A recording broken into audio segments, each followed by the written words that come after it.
everyone, welcome back to the channel. We're going to be doing another resin casting video today.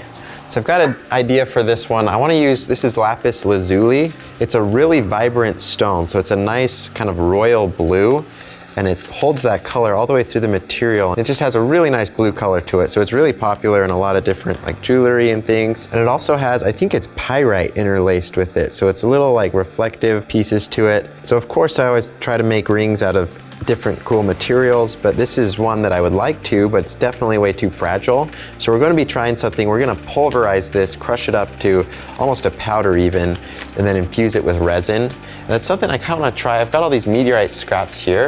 If we could do something like cut these up, get a bunch of scraps out of those little shavings from it, I think that could be really cool. Or even carbon fiber here. So I've just got these kind of building up, waiting to figure out something to do with them. So depending on how this goes, we might want to try something like that. So between all the different particles that this has, it should display a lot of the elements that Lapis has already. It's got sections that are more of a gray color and then the blue. And so we should see little pieces of the blue, little pieces of the gray, and then hopefully we'll even get some shiny elements to it. And then one thing that this really gives us the option to do is to add glow powder. So we could integrate, this is green glow powder, we can use whatever we'd want, maybe blue to match the lapis. I think that might be the best option to go with. So this really opens up the possibilities of how we can work with the material. The way it is now, we absolutely couldn't make a ring out of it. Maybe we could if we were very careful and used abrasive methods only, but anything on the lathe that would just shatter it immediately. So this will make it workable. If you think about it, we're basically making like a powder out of this, mixing it up with resin. That'll make it so it behaves almost like it is just plastic. And we'll literally just take, like I've got a hammer here, just take this, smash this up until we've got a nice powder out of it, mix it with resin, and then I think I might do two different castings, one with glow, one without. I think the glow sometimes can be a bit much, and I don't ever want to overdo it with it. If we're gonna do glow, it's to make the ring cooler, I don't want it to ever make it look cheap or like a toy. So that's kind of the gist of what we're going for here. This is something that if this works well in this scenario, it's something that I'd definitely be interested in trying it with other materials. This is kind of a proof of concept. We might be able to work with some really difficult to work with materials if this method works well for us. So let's go ahead and get started.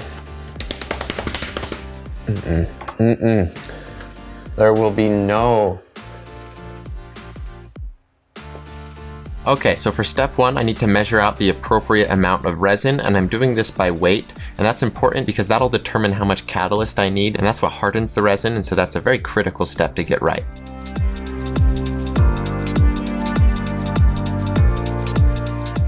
Now we're ready to start crushing up the lapis, and you can see I've just got this square of hardened steel here. This is a great crushing surface because it doesn't deform, and then I surround this in a roll of electric tape. This just contains all the debris, make sure it doesn't go scattering everywhere. And so I just hit it with a hammer a bunch of times until it gets kind of difficult to work with, and then I transfer it over to the container, and then I take the pieces that are too big and put them back into the roll, and then I just repeat this process until we're left with a really nice powder with just a few of the bigger chunks in it. I definitely don't want any of the pieces to be too big, but it's alright if there's some bigger ones. I think that'll result in making a better looking ring. Now I'm ready to go ahead and start mixing the materials. So I've got my cup of resin here, and I just poured about half of the lapis in there. I stirred it up, make sure it wasn't too thick, made sure the resin was still runny, and then I went ahead and poured the rest in, and I think that got us a really nice ratio of resin to lapis. And then of course I added this vial of glow powder in here, and this is going to glow blue. I think that'll match the lapis perfectly. And again, we just don't want to make this ring too crazy, and so we're just going to be doing one ring in this video, but I thought as long as I did a blue glow, it wouldn't be too much. Once I've got all the materials combined, I'm ready to add the catalyst. So I did about 20 drops here, and then I just stirred it in, and you need to be very thorough in this step. This is what will harden the resin. If you don't do it enough, you're going to have soft spots in the resin that are going to be gunky, and they're just totally not even going to polish up at all. And so this is a very important step to take your time, and you do want to do it really quickly too. It's kind of a really awkward situation where you need to be very thorough, but if you take too long, your vacuum's not going to work and it'll have bubbles in the casting. So I just do as fast of a mix as I can and make sure that I get it all very thoroughly mixed. And then I'm ready to pour it into the mold here, and I've just got this tube, and I put some duct tape on the bottom of it to seal it off. And you saw earlier that was mold release that I sprayed into it, and so it's just a silicone spray. That's going to make it much easier to take this out when we're done. Now I've got everything in place. I just need to put it into the vacuum chamber. This will expand all of the gas that I've trapped within it, and then it'll bring it to the top. So all of the gas that'll form into bubbles raise to the top, those will pop, and then we'll be left with a perfectly bubble-free mixture. And then I gave it about 24 hours to cure and then just popped it out of the mold here, and we're ready to start machining it. And this was kind of like the moment of truth. I didn't know how workable this would be. I didn't know if it would be fragile. I didn't know if it'd be gummy. That can actually happen if you have too many additives in your resin. So I just cut into it, made sure it all looked nice, was working well. I put some water on there to get sort of a preview of what it would look like polished.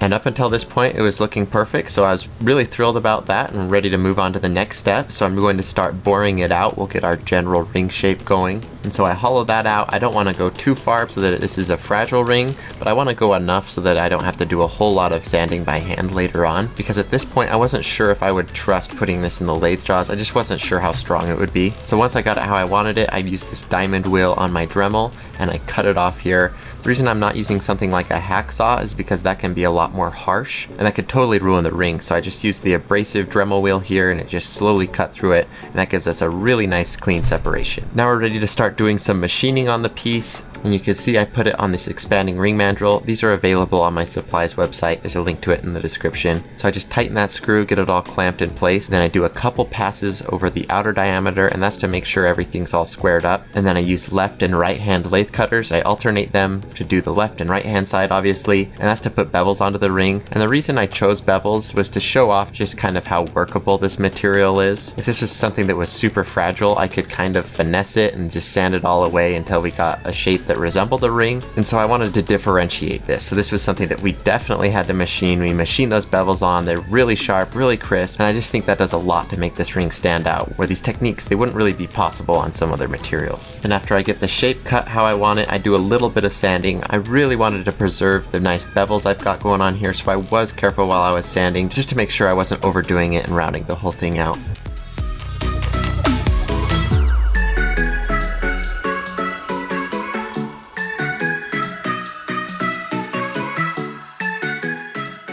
And then to finish it, I'm actually going to do a CA finish. I think this will fit perfectly for a material like this. I did some experiments with polishing it, and I had kind of mixed results. It can be tricky because it can easily overheat the resin, cause it to get burned and gummy. So from my experience, this was the best way to go about this. And the way I do it is I just take a really clean piece of paper towel that I've got, I fold it so there's no lint or anything hanging off. I don't want any impurities to be transferred over onto the ring.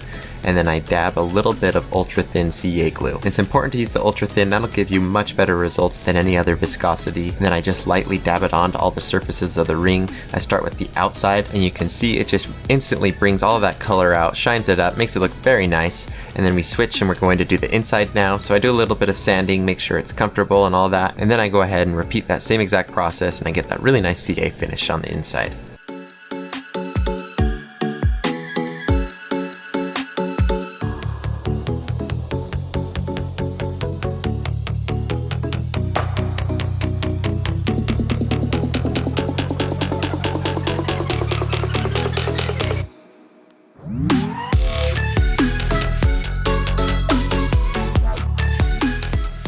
So there we go, that's the ring finished. I'm really curious to know what you guys think. I thought this was a really fun project to do. I'm able to combine so many cool different materials and end up with a really interesting looking ring. And I think just visually this is a stunning looking ring. So let me know what you guys think, and let me know if you want to see this for sale on my website. But hold up, the video's definitely not over. I know what you guys are thinking. You want to see this glowing. So I'm going to show you some really cool footage. We've got the ring, it doesn't have any charge to it. We just got done with it. It's been in the light, and so there's a little bit of glow to it, where I'm going to put this in the UV bath here, and this is what I use to harden UV resins. but it works great for charging up the ring. It's almost as good as just straight up direct sunlight, and then I pull it out and it looks crazy. It kind of looks like Iron Man's reactor or something like that. I just think it's a really cool ring, and all those different pieces of lapis, those aren't glowing. So it creates all these different speckles all over the ring that are dark, but then in between all of those cracks, it's got the glow shining through. So I think it's just a really cool ring to look at, especially at night. And then as I was hoping, a lot of the details were able to come through. So there's still some of those little specks of that pyrite in there.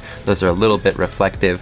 I'm thinking maybe in a future version of this, I could add in some of my own pyrite just to give it a little bit more reflection, or I could use something like gold leaf, anything like that. But just the overall look of the lapis is just so cool. It's a completely natural material, but it looks just crazy. That deep, deep blue, that's just something you very, very rarely see in nature. But anyways, guys, that's it for this video. If you haven't already, be sure to subscribe. And if you guys are familiar with YouTube and use it a lot, you've probably heard this already, but apparently there's something going wrong with YouTube's system where they're not notifying people when they're subscribed to their channel. Their videos aren't showing up in their subscriptions page. And so the way around that is to click the bell button down below. When you click that bell, that'll notify you when I post the videos. That way you won't miss any of them. And then as always, on screen, you're going to see a few different options. There's that PAD logo. That'll subscribe you to the channel like I was saying. And then I've also got a link to my website. That's where you can buy rings like this. And if you're interested in making rings, I've got a link to my supplies website. That's in the description down below. And then in the bottom right hand corner, that's another video of mine that I think you guys will enjoy. So just check those out. I've got an Instagram as well. I post a lot of behind the scenes stuff there. That's where I do a bunch of giveaways, things like that, coupon codes to my website, all of that. So thank you guys so much for watching, and I will see you in the next video.